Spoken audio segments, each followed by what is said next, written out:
ये video black क्लोर मांगा series का 8वां पार्ट होने वाला है। और आपने अभी इसके पहले 7 पार्ट्स नहीं देखे हैं तो ऊपर वाली लिंक पे क्लिक करके पहले वो देख लो। पहले थोड़ा सा रिकैप कर लेते हैं। तो लास्ट वीडियो के एंड में हमने देखा था कि मैग्ना डांटे पर एक स्पेशल स्पेल से अटैक करता है जिससे डांटे की हाफ पावर मैग्ना को मिल जाती है। अब आगे कहानी कंटिन्यू करते हैं विद चैप्टर 292 जिसका टाइटल है नोविंग। ये चैप्टर 6 महीने पहले वाले फ्लैशबैक सीन से स्टार्ट होता है जहां मैग्ना जोरा को बेग करता है कि मुझे तुम्हारी तरह फाइट करना सिखा दो। वो उससे कहता है कि सिंस मैं एक पेजेंट हूँ मुझे हार्ट किंगडम में एक्सेप्ट नहीं किया गया, बट इवन दो तुम भी मेरे जैसे ही हो still you are much stronger than me. जोरा को अपना फादर याद आ जाता है एंड वो मैग्ना को सिखाने के लिए अग्री कर देता है। जोरा उसे एक अपनी सीक्रेट बेस पे ले जाता है जहां वो ये रिवील करता है कि वो भी काफी टाइम से खुद के अल्टीमेट सेल्फ को ढूंढ रहा है। वो मैग्ना से कहता है कि मैं भी माना मेथड यूज करता हूँ बट वैसे नहीं जैसे हार्ट किंगडम में होता है, सिंस मेरा मैजिक उनसे बहुत कम है। मैं पहले से ही कुछ कुछ एरेज बना देता हूँ और मेरा मैजिक कम है तो कोई उन्हें डिटेक्ट भी नहीं कर पाता।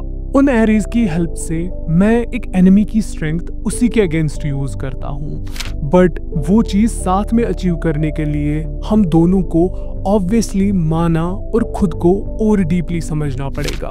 इसी के साथ वो ट्रेन करना स्टार्ट करते हैं। During this training Magna realise करता है कि सिंस उसका मैजिक एट्रीब्यूट जोरा से डिफरेंट है वो कभी भी उसकी तरह फाइट नहीं कर सकता। वो जोरा को एक खुद का बनाया हुआ मैजिक एरे दिखाता है जो जोरा को काफी इंटरेस्टिंग लगता है एंड श्योर इनफ वो ये एरे मैग्ना के लिए बना देता है। कहानी प्रेजेंट में ट्रांजिशन करती है जहां मैग्ना डांटे से कहता है कि इवन दो मुझे स्पेल मास्टर करने में आधा साल लग गया स्टिल ये सिर्फ मेरा स्पेल है।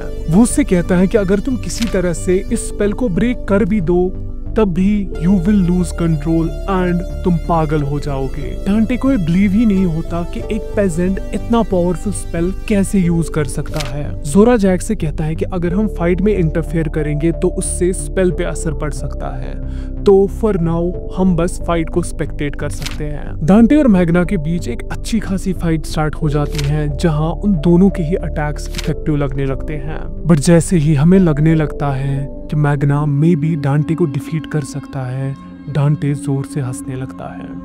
वो मैग्ना से कहता है कि डजंट मैटर तुम मेरी बॉडी को कितना ही डैमेज करो मेरी बॉडी कॉन्टिन्यूसली हील होती रहेगी, सो तुम मुझे कभी डिफीट नहीं कर सकते। डांटे मैग्ना से कहता है कि गेट ऑन योर नीज और इस बात पर रिग्रेट करो कि तुमने मुझे डिफाई ही क्यों किया था। जोरा यहाँ से चिल्लाता है कि तुमने सारी हार्डवर्क इसी मोमेंट के लिए की है, so Magna win this, doesn't matter अगर तुम्हारा ओपोनेंट एनिमी बॉस ही क्यों ना है। एंड इसी के साथ ये चैप्टर खत्म हो जाता है। कहानी कंटिन्यू करते हैं विद चैप्टर 292 जिसका टाइटल है स्मैश इनजस्टिस। चैप्टर डांटे और मैग्ना की फाइट की कंटिन्यूएशन के साथ स्टार्ट होता है जहां हम देखते हैं कि डांटे मैग्ना को ओवरपावर कर रहा है। डांटे उससे कहता है सो व्हाट अगर तुम मेरा आधा मैजिक लोगे स्टिल तुम्हारी बॉडी डैमेज होती रहेगी वाइल मेरी बॉडी कॉन्टिन्यूसली हील होगी, सो इन द एंड तुम्हारा अमाउंट ऑफ मैजिक बिल्कुल भी मैटर नहीं करता। वो जोर से हंसने लगता है और मैग्ना से कहता है कि तुम जैसा नीच और डिस्गस्टिंग इंसान मुझे कभी एंटरटेन नहीं कर सकता। मैग्ना उससे कहता है हाँ मैं जानता हूँ, मैं तो सिर्फ एक पेजेंट हूँ, ना तुम्हें रॉयल्टी में पैदा हुआ, ना लक की तरह मेरे एक्स्ट्राऑर्डिनरी इंस्टिंक्ट्स हैं और ना आस्था की तरह मेरे पास एंटी मैजिक। उसे यामी के साथ की हुई एक कॉन्वर्सेशन याद आती है जहां वो यामी से पूछता है कि तुमने मुझे अपनी स्क्वाड में लिया ही क्यों, जिसके आंसर में यामी कहता है because you look the gutsiest one out there. In Magna same चीज डांटे से कहता है।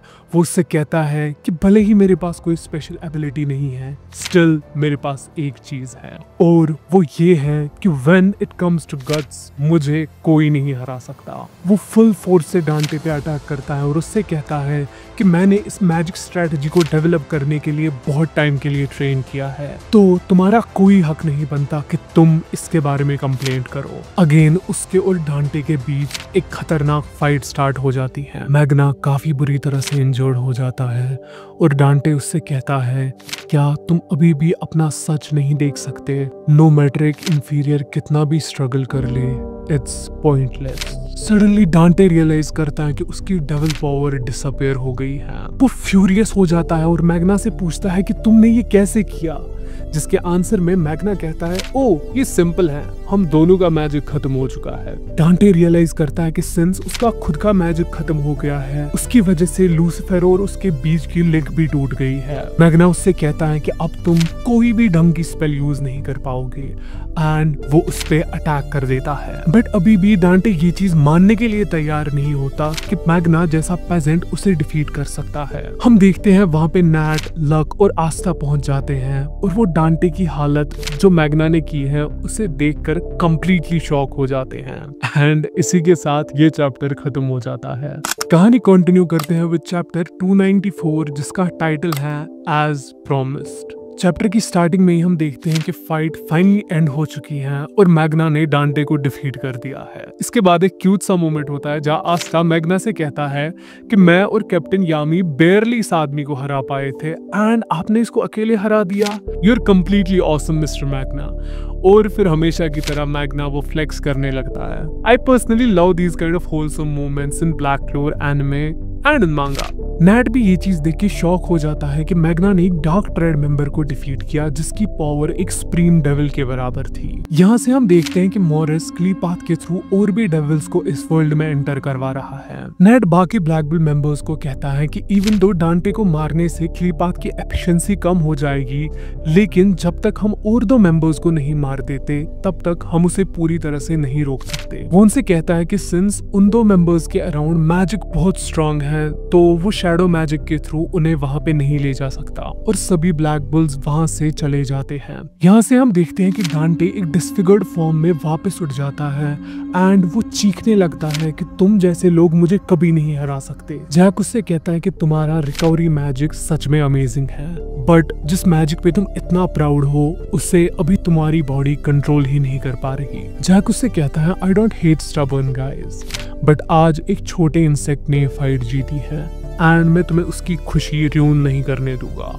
इसी के साथ वो उसे स्लाइस कर देता है। आगे हम देखते हैं कि वेनिका ने शार्लेट की पूरी टीम को ओवरपावर कर दिया है और वो लोलो पेचका को एक पपेट की तरह यूज कर रही है। शार्लेट लोलो पेचका से कहती है कि मैं जानती हूँ कि तुम कितनी पेन में होगी सिंस तुम्हारी बॉडी को कोई और कंट्रोल कर रहा है, बट आई प्रॉमिस हम तुम्हें बचा के रहेंगे। वेनिका उनसे कहती है कि तुम सही से फाइट नहीं कर रहे एंड दैट्स द रीजन तुम सब आज यहीं पे मरने वाले हो। इसी के साथ हम देखते हैं कि गाजा और नोएल वहां पे आ जाते हैं एंड वो एक साथ लोलो पेचका और वेनिका पर अटैक करते हैं। नोएल वेनिका से कहती है मैं तुमसे फाइट करने के लिए आ गई हूँ एज प्रॉमिस्ड।